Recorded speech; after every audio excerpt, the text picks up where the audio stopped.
आपल्या 2 महिन्यांच्या चिमुकल्याला घेऊन आई शेतात काम करण्यासाठी गेली होती। 2 महिन्यांचे बाळ रडत असल्याने त्याला झोपवण्यासाठी आई आली।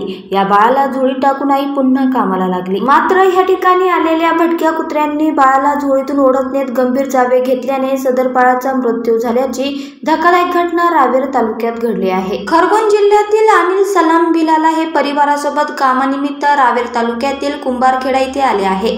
अनिल बिलाला हे शेतमजुरी करण्यासाठी गेल्या 2 ते 3 महिन्यांपासून राजगुप्ता यांच्या शेतात आले होते। त्यांना श्याम आणि आशिया वय 5 आणि दिव्य वय 2 महिने मुले आहे।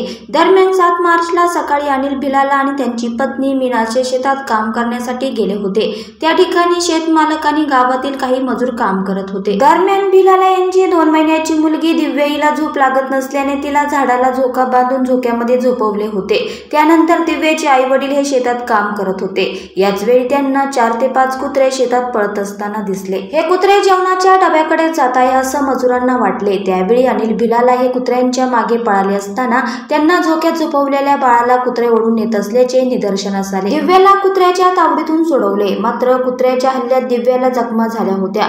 तिला लगेच रुग्णालयात नेण्यात आले, मात्र दिव्याची तब्येत अधिक बिघडल्याने तिला जळगावच्या शासकीय रुग्णालयात नेण्यात आले। जळगाव शासकीय वैद्यकीय महाविद्यालय व रुग्णालयात आणले असता वैद्यकीय अधिकाऱ्यांनी दिव्याला तपासून मृत घोषित केले। कुत्र्याच्या हल्ल्यात चिमुकलीचा मृत्यू झाल्याने परिसरात खळबळ उडाली आहे।